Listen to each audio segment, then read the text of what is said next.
What's up? This is the Lou from the Lou. Here's another story about how a player got played. And please, if you can, and it's free, like and subscribe to this channel. This story is going to begin that I was in the club one day, and let's just say this guy named is Jesse. Jesse came up to me and he said, Lou, I've been watching some of your videos, and one of your videos really reminded me of what happened to a good friend of mine. Let's just say his name is Kennedy. He said Kennedy met this woman, and she had 4 kids by 4 different men. First of all, I want to tell you a little something about her. The 4 kids she had by the 4 different men, none of them were paying child support. She was on a lot of government assistance. And whenever she would meet someone, because this woman was like in her mid-20s, she would go into relationships. But whenever she wanted to get serious, the guys would just ghost her because they didn't want the responsibility. And most young men, sad to say, half of them are not taking care of their own kids.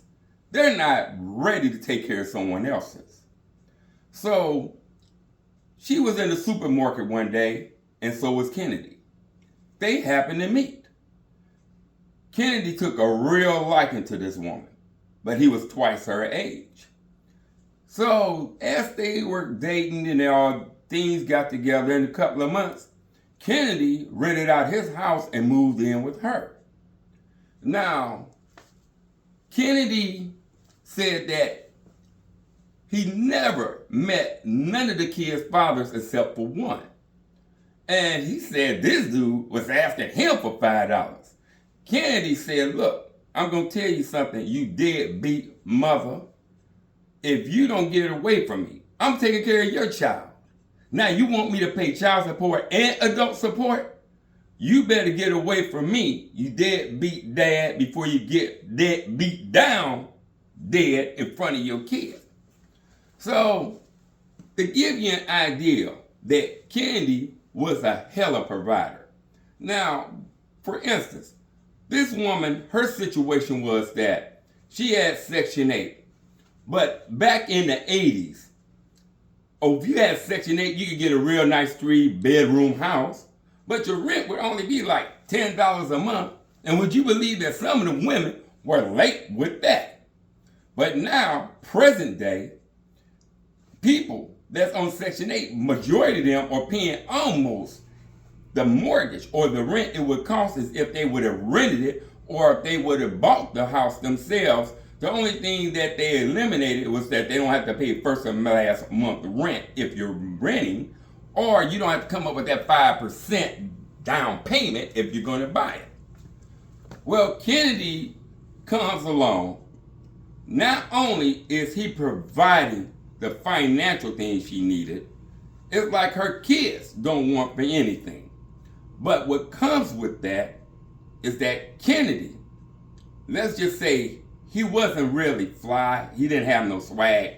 Technically, he was a country bumpkin. And he was very abusive. Now, most women wouldn't put up with it, but in her situation, she almost didn't have any choice because the job she had was paying her maybe $2 above minimum wage. That's not going to be enough to take care of you. It's definitely going to be enough to take care of you and 4 kids. But when Kennedy come along, they didn't want for anything. Financially, he set them kids dress nice, look nice. Now she has a decent vehicle. Everything you will want, he provided.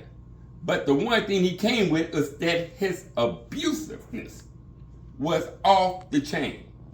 To give you an idea of what type of asshole Kennedy was, one day he will walk into the house and he'll see the 2 little girls. They were 8 and 9 at the time. And he'll say, didn't I tell you 2 bug-eyed little stinking helpers to wash them dishes? And speaking of stinking, He said, once you finish washing them dishes, go in there and wash your little nasty butts. And take your two funky buzzard brothers in there with you.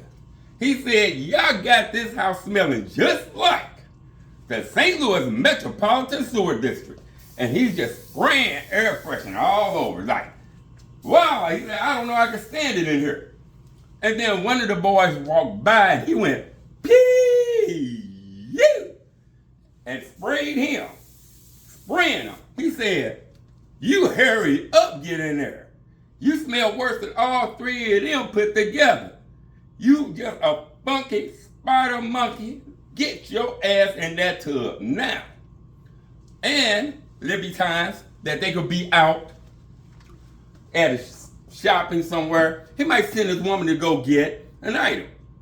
And she might come back with the wrong item. Then he's embarrassing. He's loud in front of everybody. He's like, look, I don't even know why I stayed with you. You are so dumb, you and your dumb ass kids. Say, one day I'm going to leave and I'm never, ever coming back.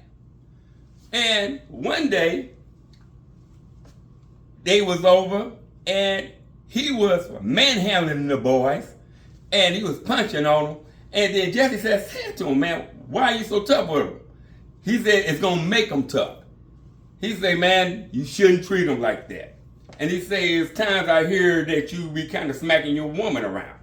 He said, man, sometimes you have to put the smack down to get them to behave, to act right, because if you don't, you will lose your authority.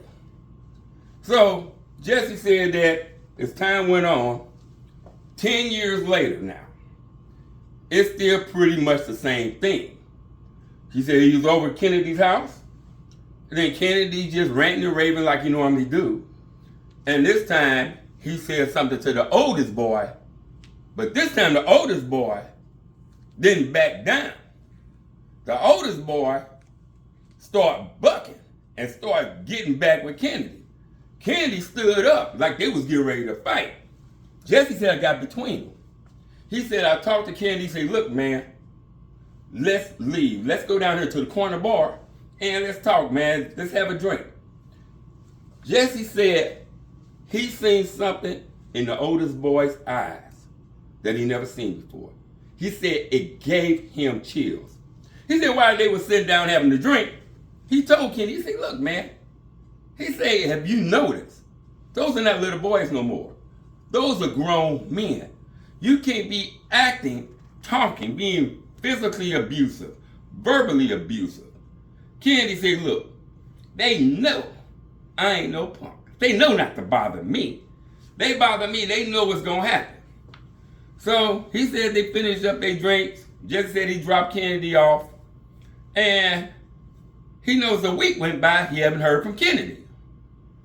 So he calls him, go straight to voicemail. Second week go by, don't hear from Kennedy. Call him, straight to voicemail. So he goes and knocks on the door. He's like, hey, is Kennedy there? One of the boys answers the door. He's like, hell no. He ain't here, and slammed the door. So Jesse said I left, went back home. Now it's 3 weeks. Call him, nothing heard from Kennedy. Then he says a month. Call him this time. Not only don't answer, he can't answer because his phone is off. So he said, I know something's wrong now because Kennedy, ever since they allow us to have cell phones, since they brought him out, his phone was never off. So he went back over there, knocked on the door. One of the boys answered the door and he said, look, he's like, is Kennedy there? He said, look, I'm going to tell you something right now. He's not here, and if you know what's good for you, don't you bring your ass back over here looking for him. Jesse said, man, he said, I was a little scared. He said, you know, I didn't hear nothing else about Kennedy to 4.5 years later. His family called me up and said they found some of his remains in Minneapolis, Minnesota. And he's like, what you mean some of his remains? They only found his head and his arms. The rest of them, they don't have a clue. And the only way they knew it was him is because they identified him through the dental records. He said that according to the family, what the detective told the family was this, is that when they reported him missing, they went over there to talk to his woman and the kids. They said to them that Kennedy was always saying he was going to leave because of how stupid and dumb we were. His woman said that one day I came home, I looked in the closet, everything, his belongings, everything was gone. The only thing he left was his cell phone. I guess that was my clue to let me know that I would not be able to contact him. So the detective said to them, well, we couldn't treat it as a murder case because there was no body. So now that we can treat it as a murder case, here's the problem. It's been 4.5 years. The last time he was seen or heard from was in St. Louis. They find partial of his body parts in Minnesota. Now that's a long way from St. Louis. The detective also told him, he said, these type of things happen a lot more often than people think. We try to keep it out the news just for the sake of the fact that just in case the killer slipped up, we can get him. But if it's publicized, they'll know that we own to him, and then they're really trying to cover their tracks. The detective also said, he said, in cases like this, it's almost sad to say, but it usually gets solved if someone comes along, have a guilty conscience, and confess to what they did. He said, other than that, it's almost impossible to solve these type of crimes. He said that usually, when something like this happens, it's either organized crime or it's something personal. Now we know the victim and the suspects are not a part of organized crime. So we know this is personal. And we just got to just hope that one day somebody in that family, because we all believe that's who did it, we just can't prove it. And Jesse said to me, he was like, man, I know for a fact they killed him. He said, I was telling them that if you keep on doing these type of things, it was going to come back and get you. And I said to Jesse, I said, he's like a lot of men. They think that can't nothing happen to him. I said, I would bet you $10,000 to your donut that he thought in 1,001 years this would never happen to him. And the sad thing to say is this: you cannot misuse people, you cannot abuse people and think there will not be any repercussions. Hopefully, anyone watching this, if you're misusing and abusing anybody, please stop. Because one day, it could be you ending up like Kennedy. Parts of you all over the country. This is the Lou from the Lou. And always be as wise as the serpent, peaceful as the dove.